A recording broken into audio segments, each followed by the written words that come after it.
Hello, and welcome. My name is MiniBetrayal, and this is Factorio, coming to you today with something a little bit different.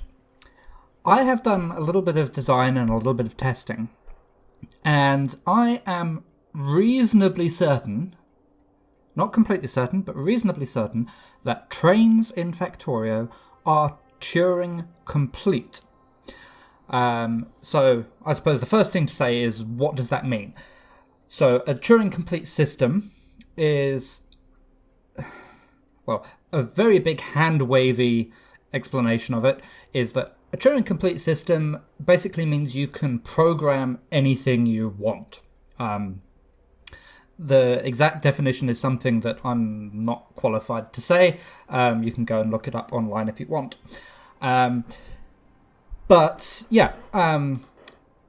So certainly the circuit network system in Factorio is complete. You can make programs with that. There's all sorts of things you can find online and on YouTube where people have, built computers basically in Factorio. I'm also reasonably confident that using the conveyor belt system, you can also essentially write programs. Let's give it a go with some trains. So just to clarify, in this video I have not used any circuit network components, so no switches, no combinators, not even any circuit cables. If you were to use them, it would almost become a trivial problem. But let's start off by describing what we're looking at here. So this is essentially the basic unit of everything in this video. You'll see repetitions of this over and over again. What does it do? Well, it's actually kind of multifunctional. So we've got a loop here with a couple of stops on it. Both of these stations are called loop. The loop can be entered from up here and exited down here with a station here called timing. We'll get to why that's called that in a moment. The loop is crossed by this rail here with a station at one end called gate 1 and a station at the other called gate 2. And that crossing section is also crossed by 3 rails coming down. So trains can enter from the top, exit to the bottom, towards stations called target. So how is this set up? Well, if we put a train on this one, and we'll give it some fuel. By the way, if you intend to implement any of this yourself, you're more than welcome to. I will put links to a blueprint of this build in the description, if I remember to. If you're going to do that, the build assumes that you are using nuclear fuel for the acceleration, and it also assumes that you have braking force 7, I think it is, whatever the maximum braking force is. I'm using the creative mod, which gives me all the free researches,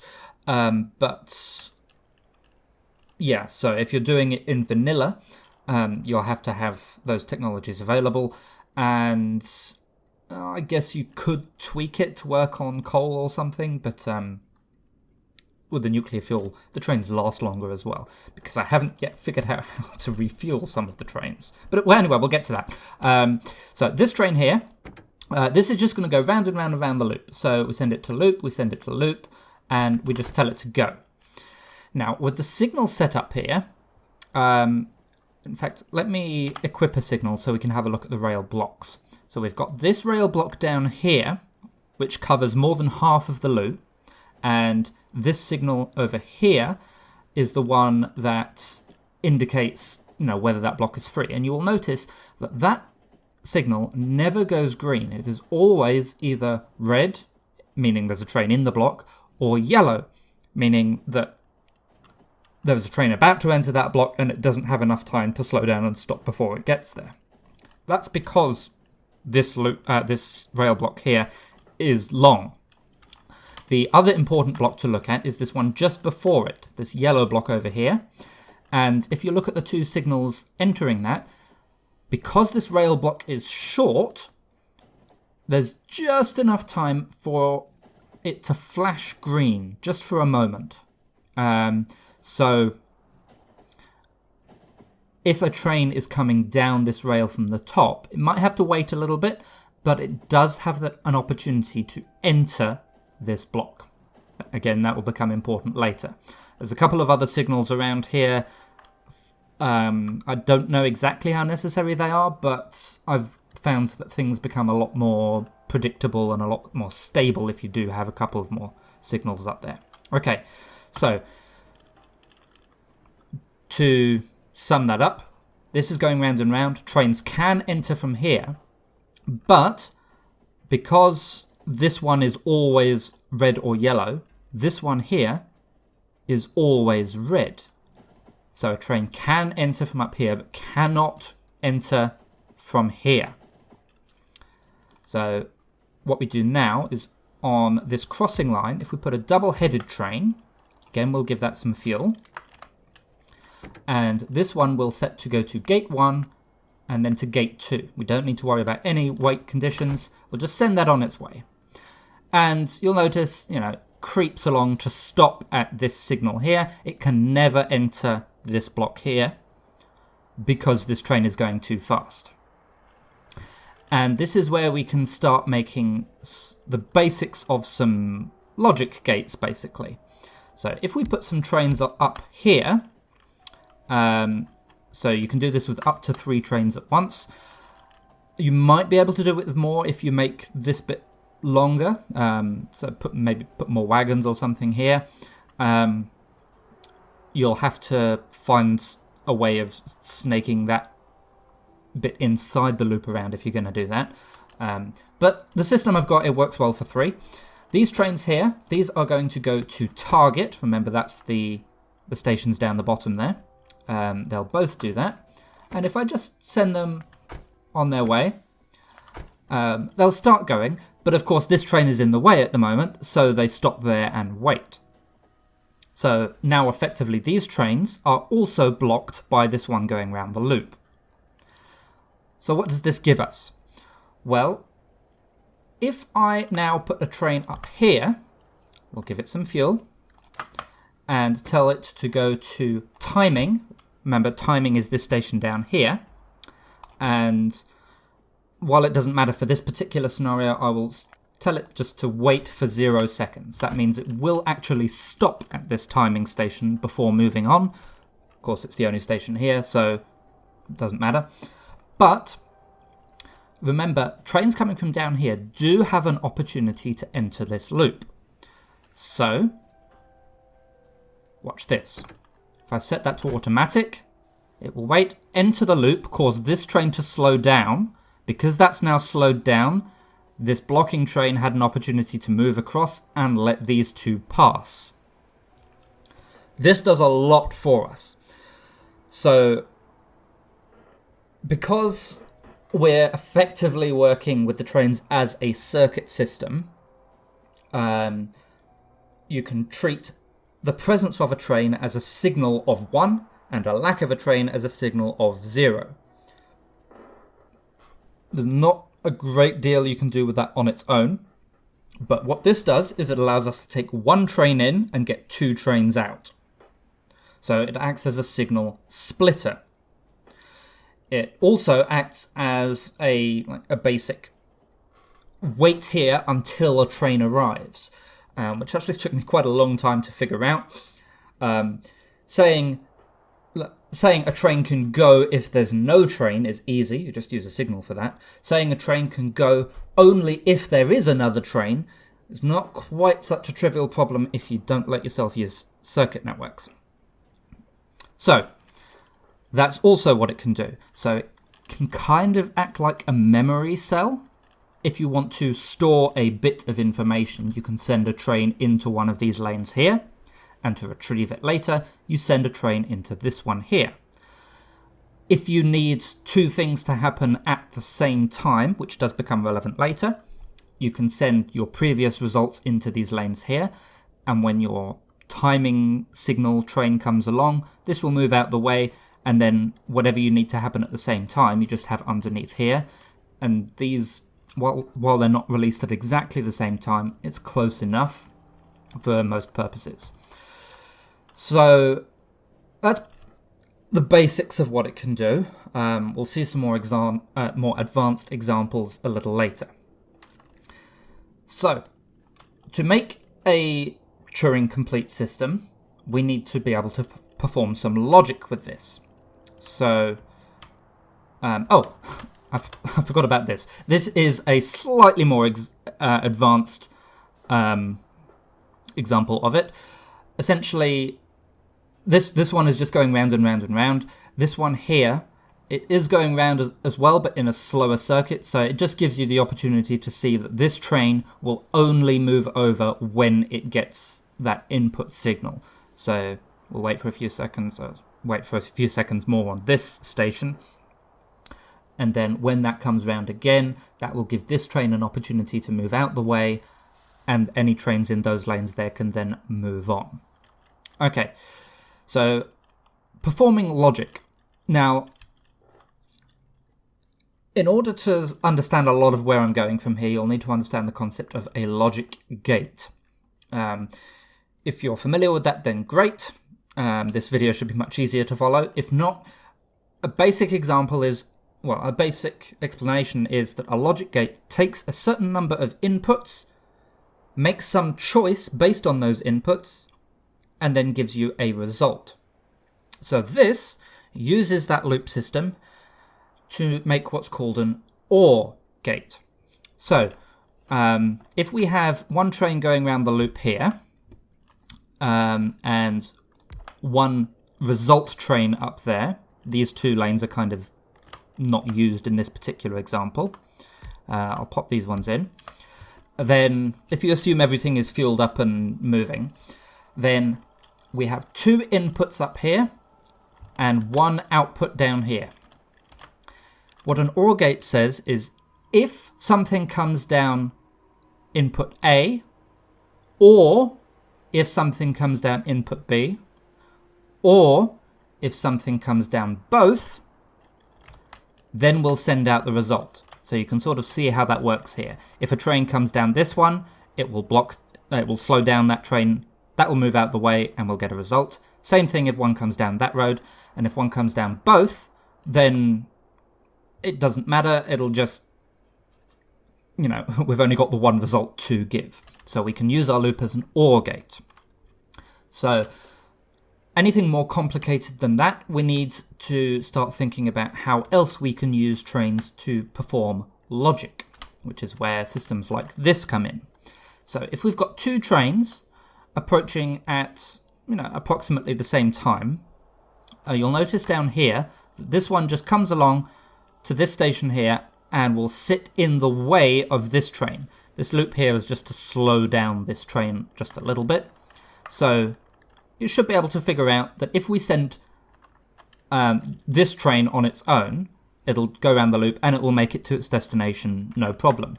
If we send both at the same time, then this train here blocks that train and we do not get a result at the destination.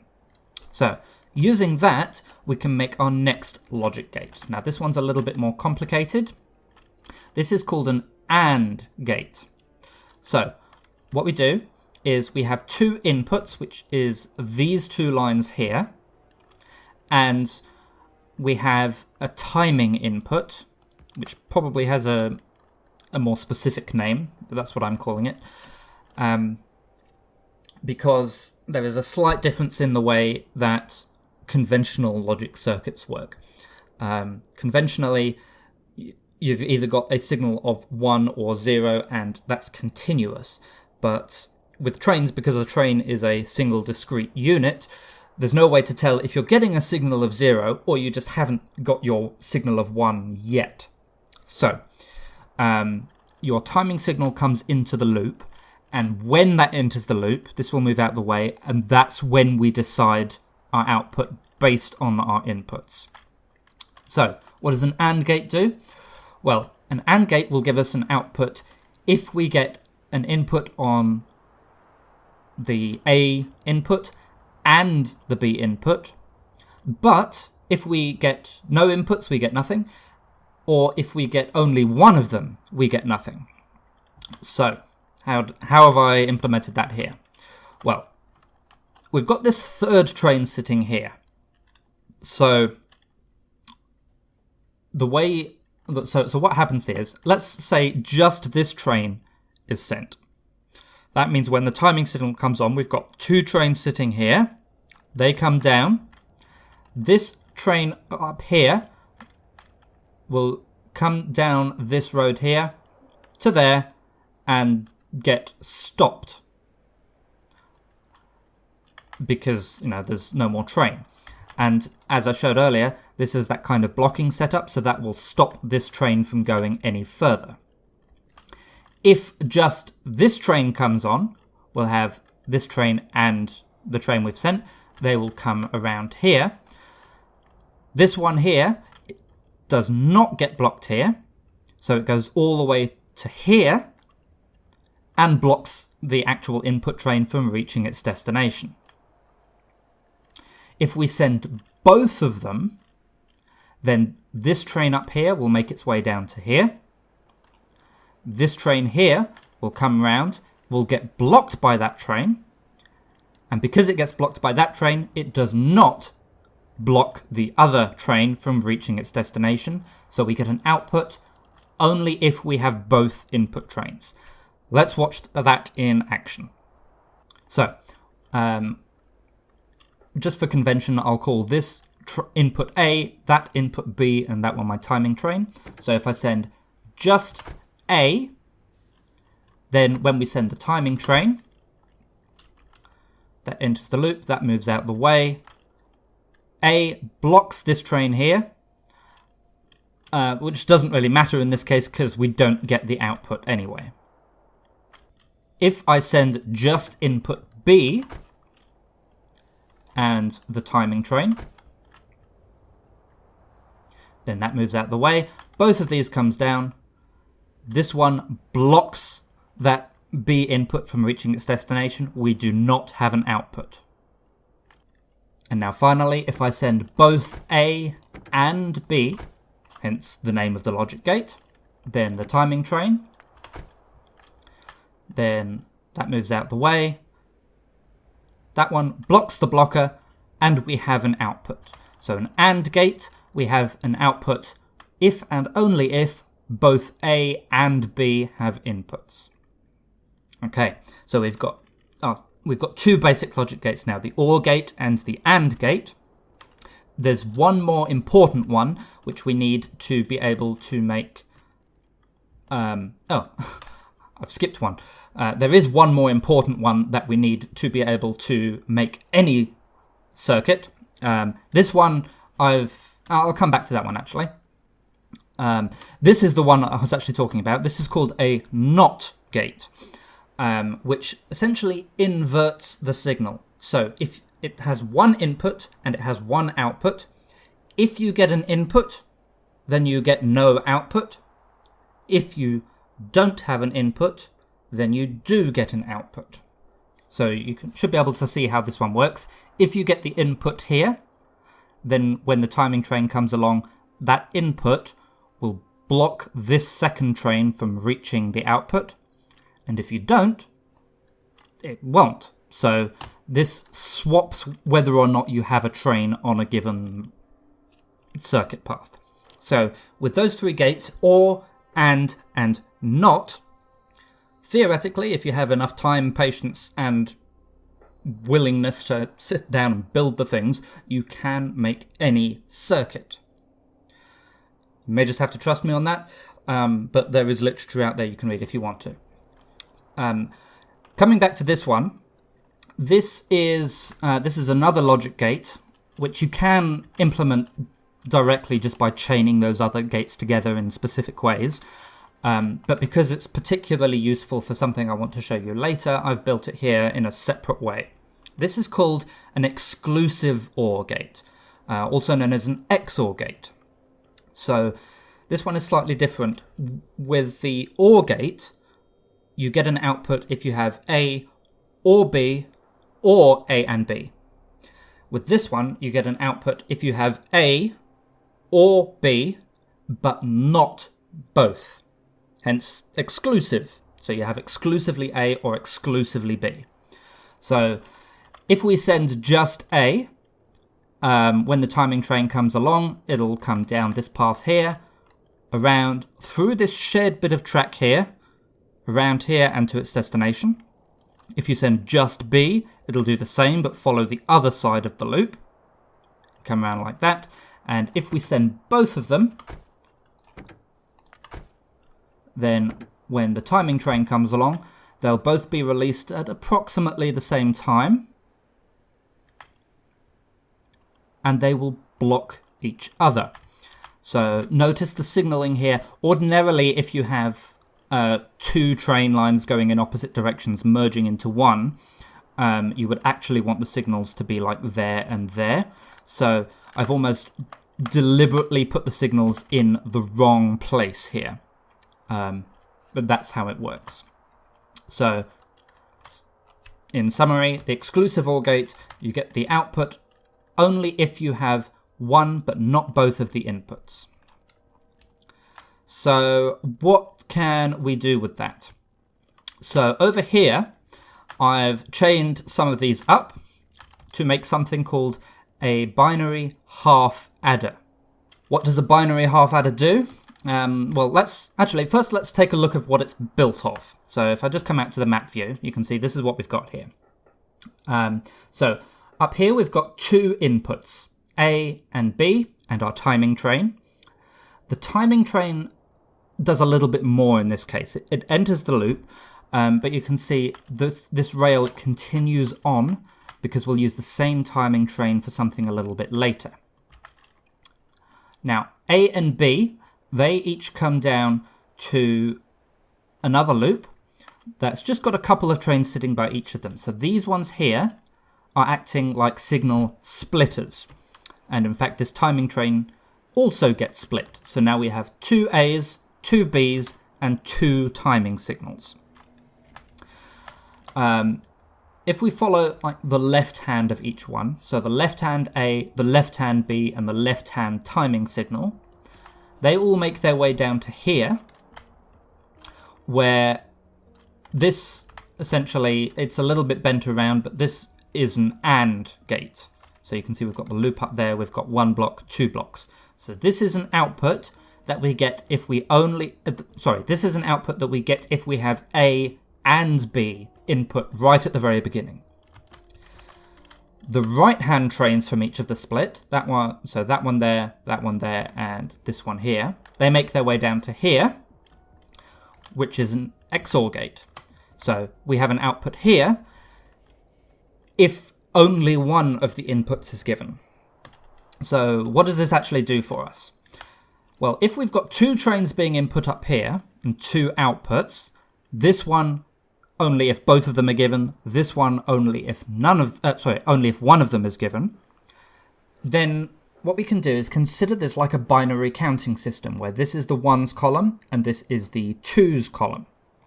If we send just one train, we get a 1 in the ones column. If we send two trains, we get a 1 in the twos column. Clues in the name, really.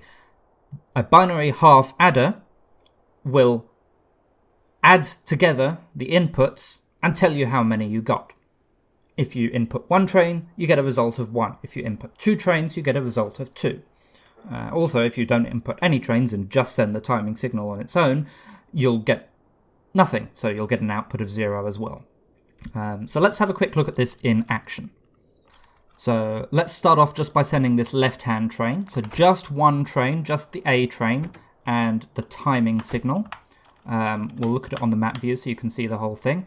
So you can see the A train comes down to there where it gets split.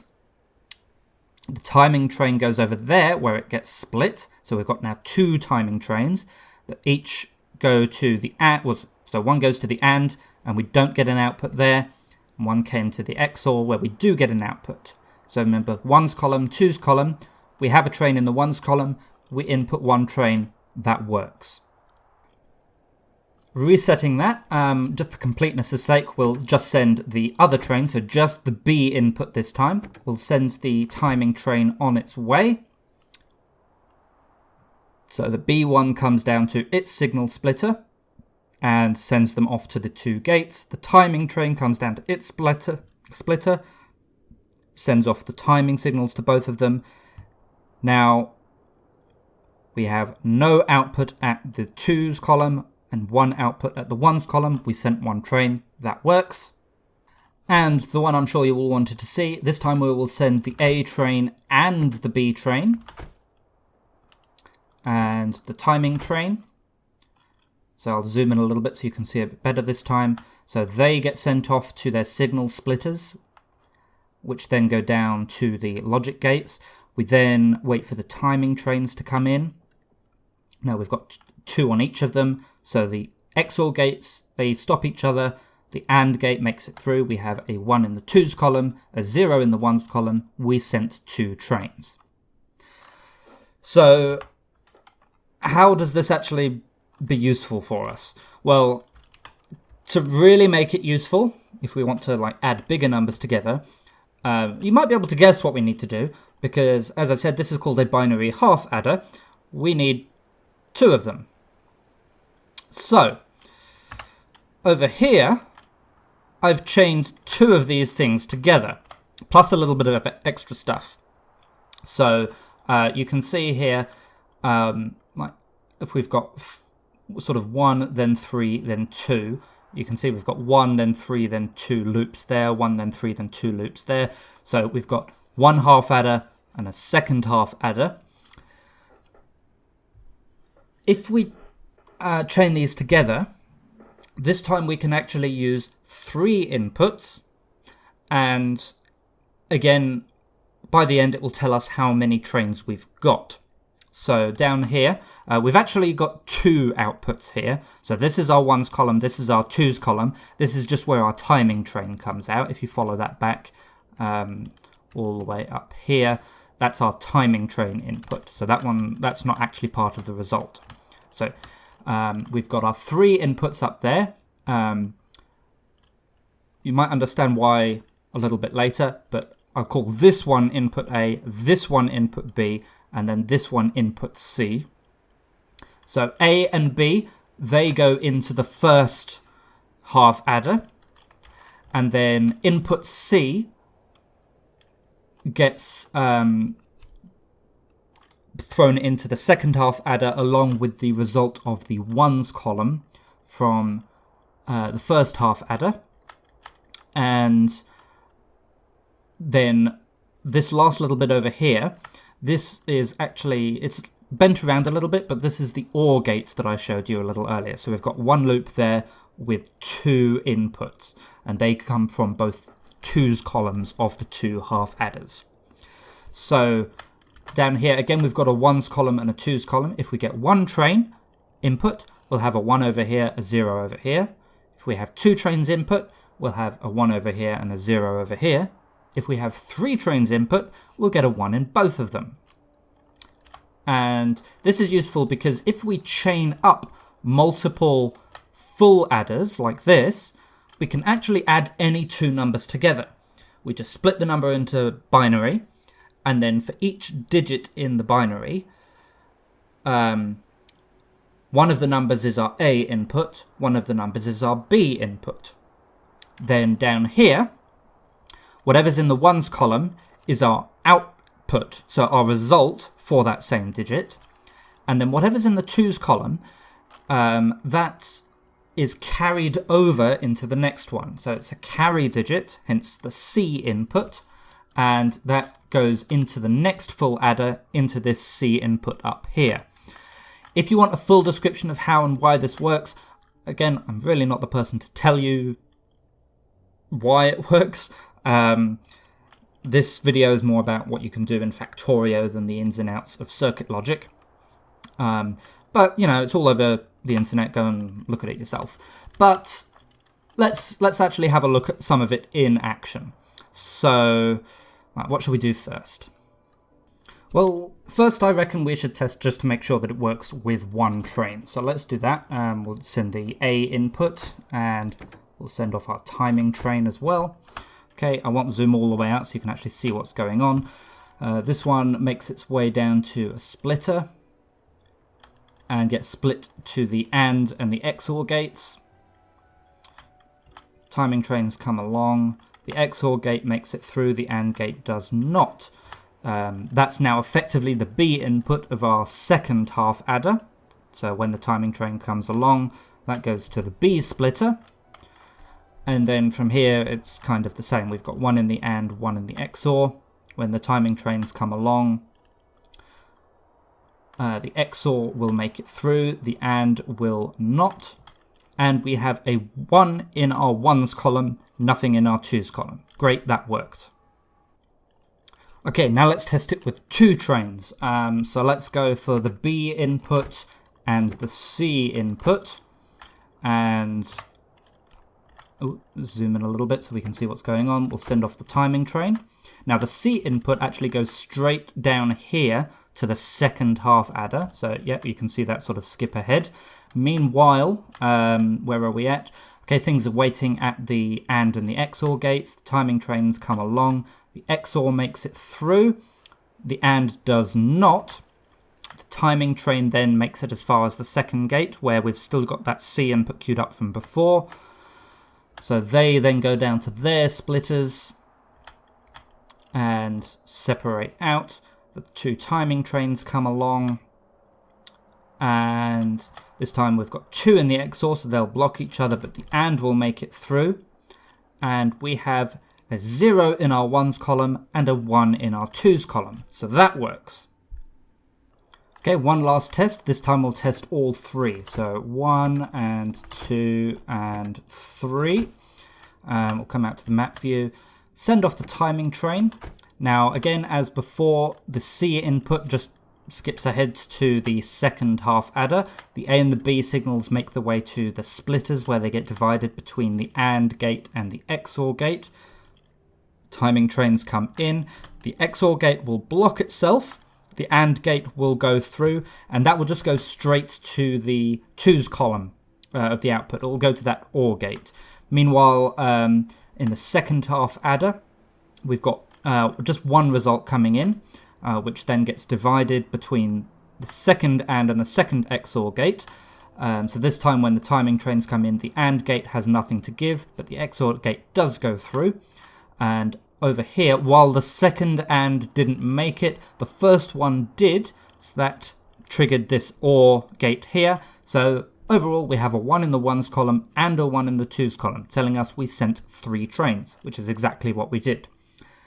And if you were to chain this up into, a longer calculation, so you had multiple ones of these next to each other, this would be the first digit of our result, and then this would get added in to the C input of the next full adder in the chain. The carry digit, in like normal counting, if you add like 7 and 5, you get 12, or 2 carry 1. In binary, if you add 1 and 1, you get 0 carry 1. And so that just sort of gets added in along with the next column. So, yeah, you can build, proper circuits in Factorio just using trains with, no signals at all. So, I did some of that. So you can see, this is a chain of 8 full adders, one after the other here. So this allows you to take 2 1-byte numbers, or 2 8-bit numbers, 2 8-digit binary numbers, and add them together and see what you get. So we'll take a closer look at one of them. So this is the first one in the chain. So you can see here, this is our C input. The first digit actually has nothing to carry from, so there's no train in this one at all. So you could actually make the first one in the chain quite a bit simpler. But, I've just copied and pasted it because I can. And then the outputs, which come out down here, this is our timing train output. I will explain all of that in a second. This is our 1s column. And if we follow that around, you can see that comes up here, and that goes off to our result. And then the 2s column, which comes out from here, that comes up in this row here, squiggles around and goes into that C input of the next half adder. Now, with the timing train, you'll notice like I've just got several stops one after the other there, and down there I've got loads of them. I think there's 20 there.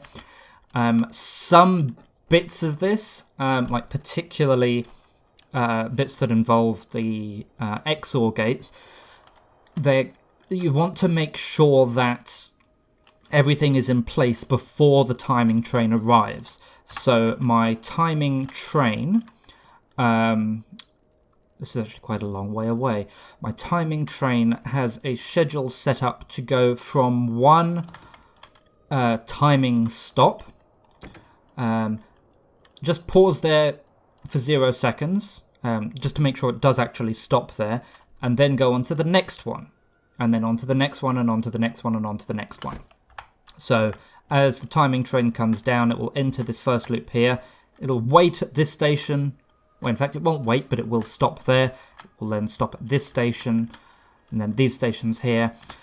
And this bit here is just to make sure that this first full adder has enough time to make sure it's finished and it's sent its carry digit to the next full adder before the next full adder actually starts computing anything, or will get unexpected results.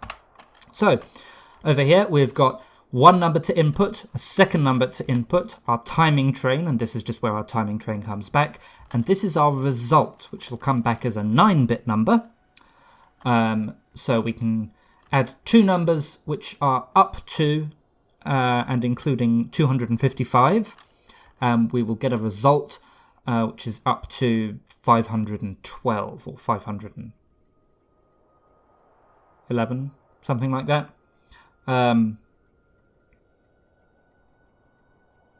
We'll get a 9-bit number coming out. So, okay, I've already chosen a couple of binary numbers that give us some interesting things to look at. So our first number is 118, which in binary is 0, 1, 1, 1, 0, 1, 1, 0. So if I'm sending a train, that counts as a 1, and you can see that these are just going off to their relevant digits in the chain of full adders. So if we look over here, we've got 0, 1, 1, 1, 0, 1, 1, 0. Okay, the next number we're going to add is 181, which is 1, 0, 1, 1, 0, 1, 0, 1. So we've got 118 plus 181, which is 299, which in binary is 1001011011. Let me also bring up a stopwatch, just so I can time this, because I don't actually know how long this will take. I've tested it before, but I don't know if it'll be very quick. I'm expecting something around the sort of 5-6 minute mark. But anyway, let's send this on its way. Okay, so just before I send this on its way, I'm not entirely sure how to show you this, because this is very zoomed out at the moment and you can't really see what's going on with the specific trains. So I think I'll do something a little bit clever with recording this twice and doing a picture-in-picture kind of thing. I will hop inside the timing train.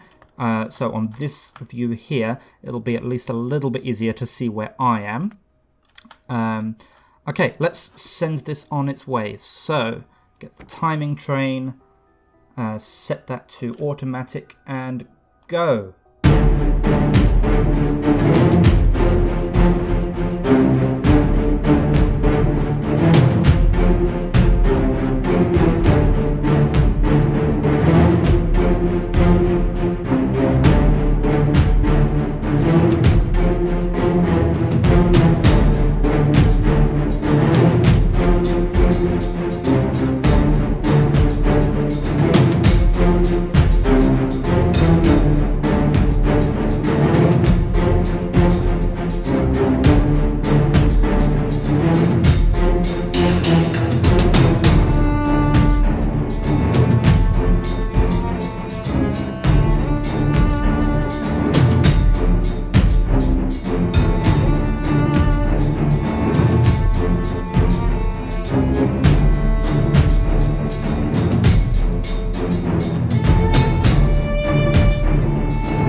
And there we go. 7 minutes, 58.64 seconds. That's how long it took us to add our two numbers together. And do we have the correct result?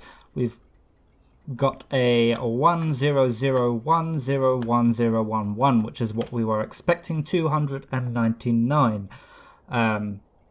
So, yeah, that's that. Now, my assertion at the beginning of the video was that the train system is Turing complete. And for that to be the case, as I understand it, we need to first be able to make any circuit, which we can do using the NOT gate and either one of the AND and the OR.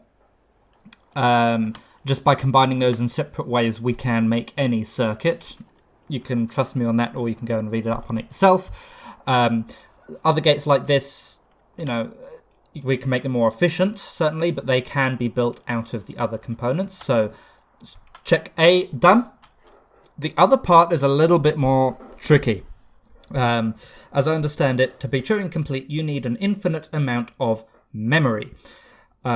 Now, in the real world, there's no such thing as infinite, so strictly speaking, even like the world's biggest supercomputer isn't Turing complete. But, of course, you do hear of Turing complete systems all the time. So, realistically, you know, if there is more than enough memory, or I suppose functionally infinite memory, we can consider a system to be Turing complete. Now, while the Factorio world is, quote-unquote, infinitely large, if you had an infinitely powerful computer and an infinitely powerful GPU, you could build an infinite number of these little loops to act as memory cells. There is one big, glaring, flashing neon signs problem with the system as I have designed it here. And that is that it is single-use only. If we zoom in on one of these XOR gates, you can see, you know, it performed its job. These two trains are stuck there, nothing passed on. But that's it. We can't use this gate again because, you know, these two trains are already stuck here. We could send it another input. We could send it another timing train. But even if we only send it one input, it's going to get stuck. Similarly, the AND gate doesn't work like that. OR gates are a little easier to make repeatable. But, you know, sooner or later, this output lane is going to stack up and cause issues. And we would need to prime it with multiple trains in there to send on. It gets complicated very quickly if you try to make it repeatable. I know I've spent several hours doing it and I couldn't come up with a reliable system. So I honestly don't know if a system needs to be reusable, or if the memory needs to be reusable memory for it to be properly Turing complete.